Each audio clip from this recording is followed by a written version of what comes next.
হ্যাঁ শুরু করলাম আমি। বিসমিল্লাহির রহমানির রহিম। নরসিংদী সরকারি কলেজে 2020-21 শিক্ষাবর্ষে ভর্তিকৃত প্রথম বর্ষ একাদশ শ্রেণীর শিক্ষার্থীদের জন্য আমি মোতাহার হোসেন, সহকারী অধ্যাপক উদ্ভিদ বিজ্ঞান বিভাগ, নরসিংদী সরকারি কলেজ থেকে শুভেচ্ছা। আমি এখন কোষ উদ্ভিদ বিজ্ঞান বিভাগ বিষয়ের তৃতীয় অধ্যায় কোষ রসায়নের লিপিড সম্পর্কে আলোচনা করব। আমরা যদি আসি লিপিড কি আসলে, লিপিড হচ্ছে ফ্যাটি অ্যাসিড এবং গ্লিসারলের এস্টার, অর্থাৎ ফ্যাটি অ্যাসিড এবং গ্লিসারল এস্টারীভূত হয়ে যে যৌগ তৈরি করে তাকে বলা হয় লিপিড। লিপিডকে বৈশিষ্ট্য কি? লিপিড বৈশিষ্ট্য চিন্তা করলে আমরা তেল এবং চর্বি এর কথা চিন্তা করি।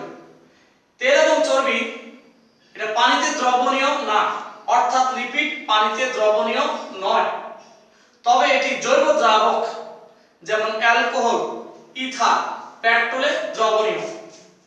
লিপিডের গলনাঙ্ক আণবিক ওজন বৃদ্ধির সাথে সাথে বৃদ্ধি পায়। লিপিডের আপেক্ষিক গুরুত্ব পানির সাথে কম, তাই এটা পানিতে ভাসে, অর্থাৎ লিপিড পানির চেয়ে হালকা। লিপিডের মধ্যে যদি লিপিডকে আদ্র বিশ্লেষণ করা হয় তাহলে দুটো জিনিস পাওয়া যাবে, একটা ফ্যাটি অ্যাসিড আর একটা গ্লিসারল। লিপিডের শ্রেণীবিভাগে যদি আমরা আসি, লিপিড হচ্ছে তিন প্রকার: সরল লিপিড, যৌগিক লিপিড, উদ্ভূত বা উৎপাদিত লিপিড। সরল লিপিড যে সকল লিপিডকে আদ্র বিশ্লেষণ করলে শুধু স্নেহ পদার্থ পাওয়া যায়, অর্থাৎ যাদেরকে ভাঙলে বা আদ্র বিশ্লেষণ করলে শুধু স্নেহ পদার্থ পাওয়া যাবে তাদের বলা হচ্ছে সরল লিপিড। আর যে সকল লিপিডকে আদ্র বিশ্লেষণ করলে লিপিডের সাথে একটি জৈব ও এবং অজৈব পদার্থ যুক্ত থাকবে, অর্থাৎ লিপিডের সাথে যদি জৈব এবং অজৈব পদার্থ যুক্ত থাকে তখন তাকে বলা হয় যৌগিক লিপিড। উদ্ভূত লিপিড এটা কি? যৌগিক লিপিডের আদ্র বিশ্লেষণের ফলে, অর্থাৎ এই যৌগিক লিপিডের আদ্র বিশ্লেষণের ফলে যে লিপিড তৈরি হয় তাকে বলা হয় উদ্ভূত বা উৎপাদিত লিপিড। আমরা যদি আসি সরল লিপিড এটা কি, আমরা আবারও বলতেছি, যে সকল লিপিডকে আদ্র বিশ্লেষণ করলে শুধু স্নেহ পদার্থ পাওয়া যাবে তাদের বলা হবে সরল লিপিড। সরল লিপিড আমরা যদি আসি দুই প্রকার, একটা স্নেহদ্রব্য বা ট্রাইগ্লিসারাইড, আর একটা হচ্ছে মোম বা ওয়াক্স। এখন স্নেহদ্রব্য কি?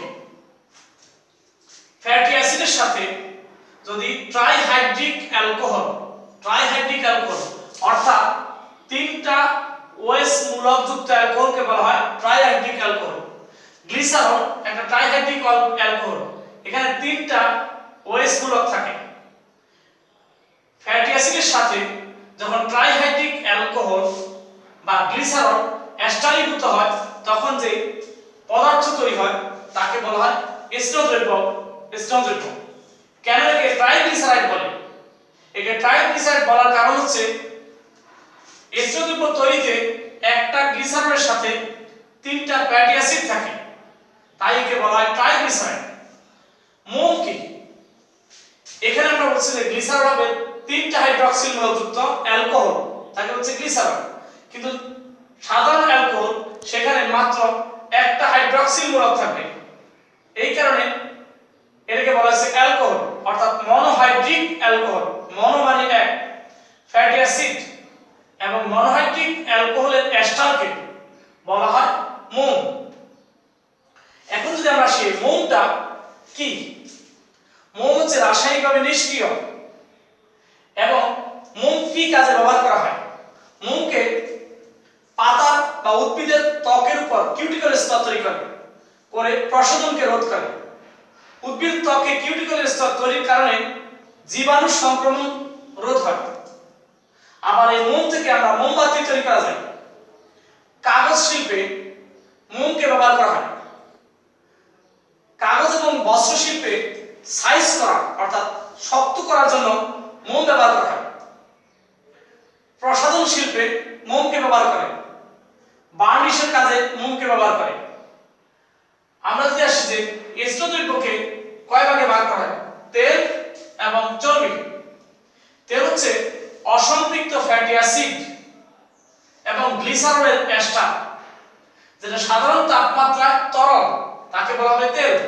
অসম্পৃক্ত ফ্যাটি অ্যাসিডে কার্বন কার্বন দ্বিবন্ধন অথবা কার্বন কার্বন ত্রিবন্ধন থাকবে।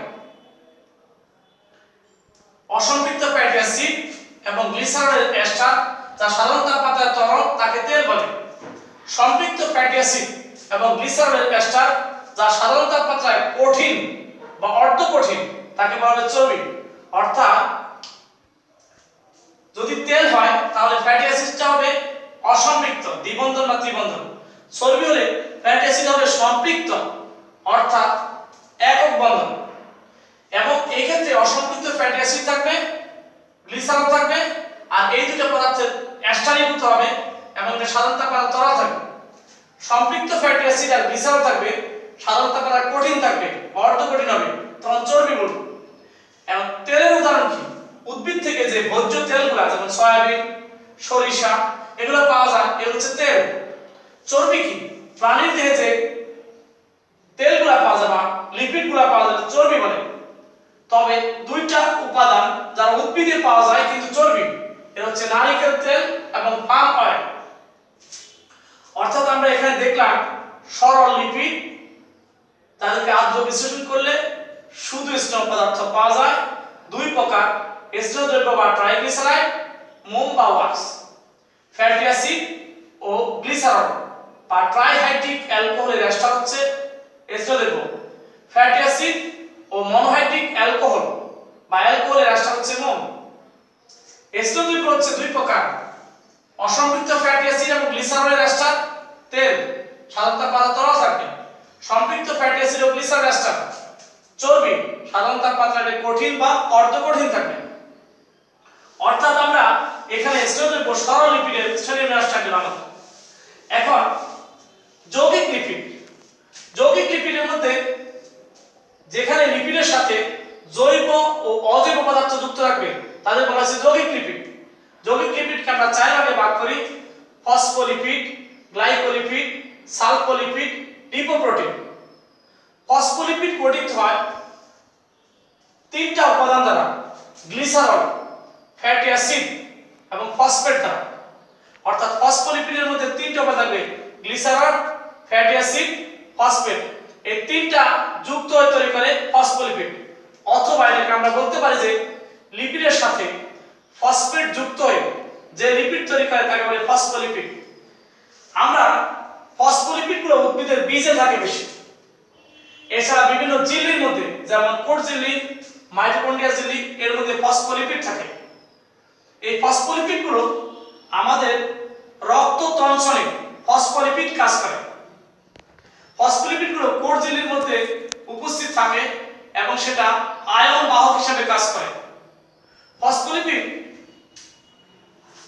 ফসফোলিপিডগুলো কোষ ঝিল্লিতে উপস্থিত থাকার কারণে এগুলো কোষের বেদ্ধতা এবং পরিবহনকে নিয়ন্ত্রণ করে। আবার এনজাইমের সাথে যখন ফসফোলিপিড থাকে তখন সেটা এনজাইমের প্রস্থেটিক গ্রুপ বলে। অর্থাৎ ফসফোলিপিড এনজাইমের প্রস্থেটিক গ্রুপ হিসেবে কাজ করতে পারে। ফসফোলিপিড আয়ন বাহক হিসেবে কাজ করে। ফসফোলিপিড কোষের বেদ্ধতা ও পরিবহন নিয়ন্ত্রণ করে। ফসফোলিপিড বিভিন্ন ঝিল্লি গঠন করে। আমরা দেখি ফসফোলিপিডের উদাহরণ কি? ল্যাসিথিন, স্যাপালিন, প্লাজমালোজেন এগুলো হচ্ছে ফসফোলিপিড। তবে প্রথম আবিষ্কৃত ফসফোলিপিড হচ্ছে লেসিথিন। আমরা দেখি গ্লাইকোলিপিড। গ্লাইকো অর্থ কার্বোহাইড্রেট, অর্থাৎ লিপিডের সাথে কার্বোহাইড্রেট যুক্ত হয়ে যে লিপিড তৈরি করে তাকে বলা হয় গ্লাইকোলিপিড। গ্লাইকোলিপিডে থাকে হচ্ছে গ্লিসারল, ফ্যাটি অ্যাসিড এবং কার্বোহাইড্রেট। এই দুটা অর্থাৎ গ্লিসারল এবং ফ্যাটি অ্যাসিড মিলে তৈরি করে লিপিড।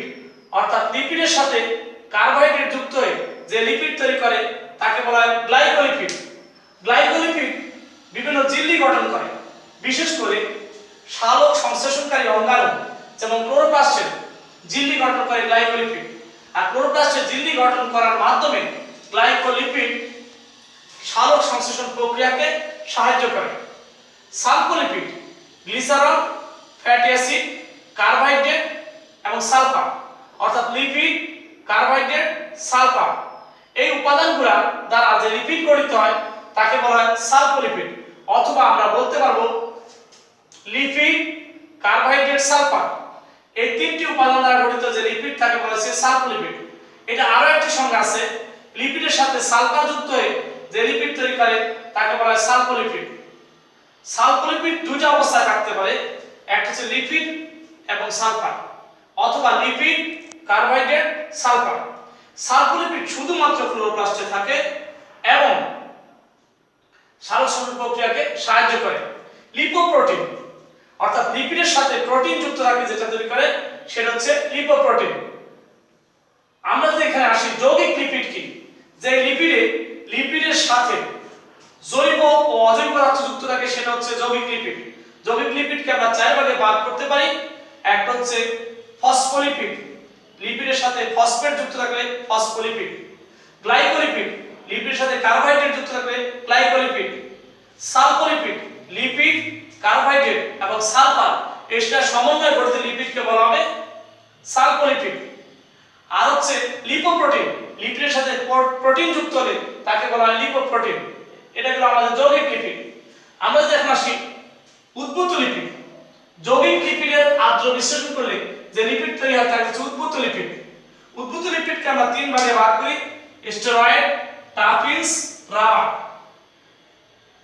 স্টেরয়েড হচ্ছে 27 থেকে 29 কার্বন পরমাণু বিশিষ্ট আইসোপ্রিনয়েড যৌগকে বলা হয় স্টেরয়েড।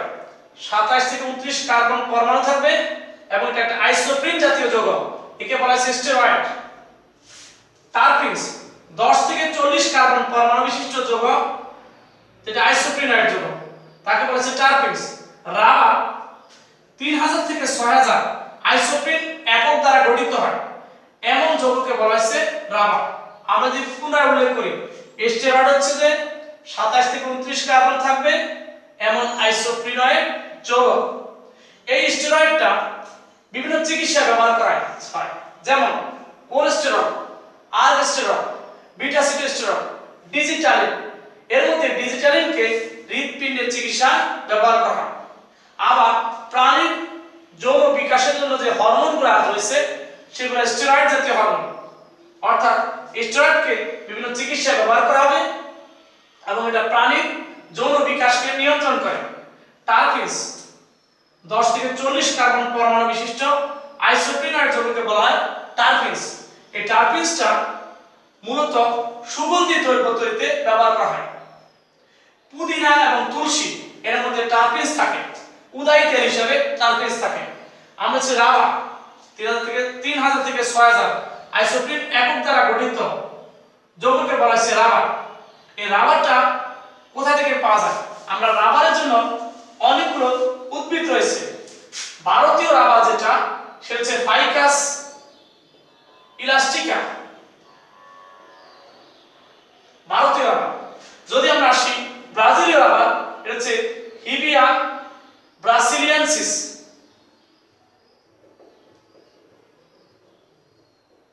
আমরা দেশে পানামা রাবার, এটা কোন উদ্ভিদ থেকে পাওয়া যায়? প্যালাকুয়া গুটা, এই উদ্ভিদ থেকে পাওয়া যাচ্ছে পানামা রাবার। আমরা দেশে স্পেনীয় রাবার কোথা থেকে পাওয়া যায়? ক্যাস্টিলা ইলাস্টিকা, এটা থেকে পাওয়া যায় হচ্ছে রাবার। অর্থাৎ এই চারটা উদ্ভিদ থেকে রাবার সংগ্রহ করা হয়। এই রাবার কি কাজে ব্যবহার করা হয়? আমাদের পরিচিত মোটর গাড়ি বা সাইকেল, রিকশা যে টায়ার প্রস্তুত করে এটা রাবার থেকে পাওয়া যায়। আবার আমাদের জুতা অর্থাৎ পাদুকা শিল্পের মধ্যে যে সোল আছে অর্থাৎ তলা, এই জুতার সোল তৈরি করা হয় কোথা থেকে? রাবার থেকে। আমরা দেখলাম হচ্ছে লিপিডের। এখন আমরা হচ্ছে একটা লিপিড স্টেরয়েড। স্টেরল কি? স্টেরল আসলে ওএস মূলকযুক্ত স্টেরয়েডকে, ওএস মূলকযুক্ত স্টেরয়েডকে বলা হয় স্টেরল। অর্থাৎ যে সকল স্টেরয়েডের মধ্যে ওএস মূলক থাকবে তাদেরকে বলা হবে স্টেরল। এখন এরকম একটা স্টেরয়েডের নাম হচ্ছে কোলেস্টেরল। কোলেস্টেরল কোথায় থাকে? প্রাণীর চর্বিতে বিদ্যমান সাধারণ স্টেরলকে বলা হয় কোলেস্টেরল। প্রাণীর চর্বিতে বিদ্যমান সাধারণ স্টেরলকে বলা হয় কোলেস্টেরল। কোলেস্টেরল দুই প্রকার, একটা এসডিএল আর একটা এলডিএল।